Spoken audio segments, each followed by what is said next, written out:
Wallahi, I've read it many times. It always brings tears to my eyes when I remember my beloved Prophet sallallahu alaihi wasallam. This place which he had gone to was Taif. It's a common place known in Saudi Arabia today. At that time they were full of people who worshipped idols and were non-believers. It's about 60 kilometers away from Mecca. So he went on that journey with his freed slave. Like he had a slave whom he bought and then freed him. That was a common practice of the Prophet sallallahu alaihi wasallam. And he ordered and advised his companions to do the same thing. Buy slaves and free them. So he freed his slave named Zayd ibn Harith. And they went out to Taif. As soon as he arrived to Taif, he spoke with the first man he saw and said, with the most greatest wisdom of words and the kindest manner, the Prophet ﷺ used to approach them and say, I am a messenger of God, and God has brought the Qur'an to you, and used to recite the Qur'an to them to prove to them how this is not words of man. And then he would advise them and tell them the commandments and the prohibitions and the wisdoms which Allah subhanahu wa ta'ala brought to him. The first man scorned him and said, away from me, O crazy man. So he went to another man, a leader of theirs, and he said to him, couldn't God have sent any other messenger than you? And then another man said to him, he said, if you truly are a prophet, then I am not worthy of listening to you. And if you are not a prophet, then you're a liar. Get away from me, insignificant man. Scorns after scorns, until finally he stayed there for more than 7 nights, 10 days, more than 10 days, calling the people and trying to address them, wallahi, with his full heart, trying to save them. So they got sick of him. Not one of them responded, not one.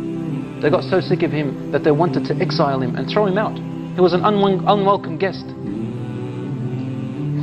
So they brought the children, young boys and girls, and they brought the women behind the boys and girls, and then the men, the slaves and the servants behind the women, and then their leaders stood even behind them watching and laughing as they subjected the Prophet ﷺ to a narrow path. Imagine now a line on this side and a line on this side.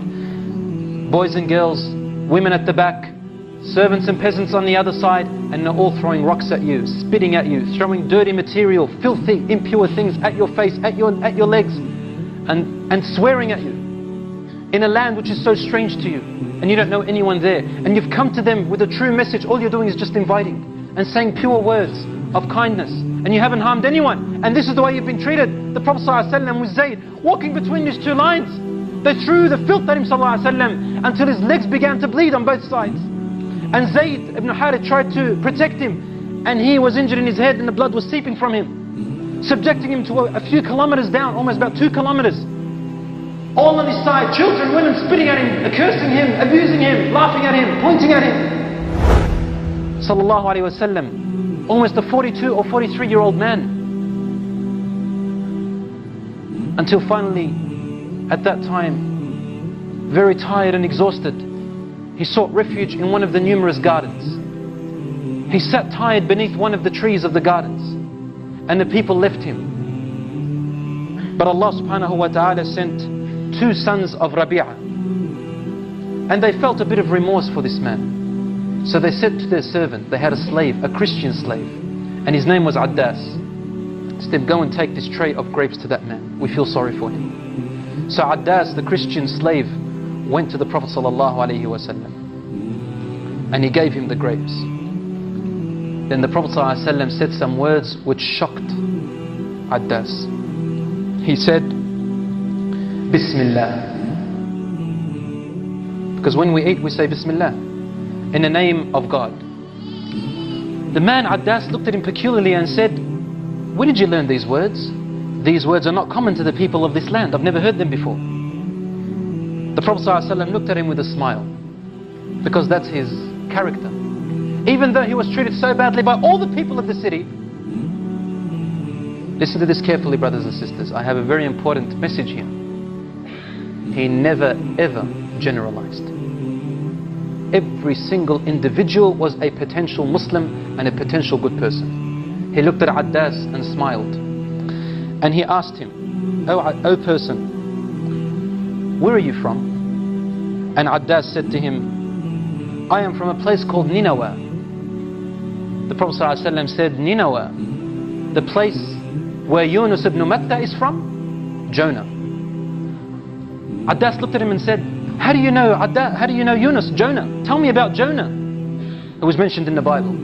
The Prophet, peace be upon him, then said, Jonah is my brother, meaning his brother in prophethood, and he is a prophet of God, and I am also a prophet of God. As soon as he said that, Addas began to kiss his forehead and his hands and his legs, and he began to cry. His leaders who were looking at him, they raced up to him and said to him, Addas, come back here, come back, what are you doing? They brought him back and they said to him, don't follow him, your religion is better than his religion. Don't get stung by him. And Addas looked at them with crying face, and he said to them, Wallahi, by God, because that's what they used to say, no man knows what this man knows about Jonah except for another prophet.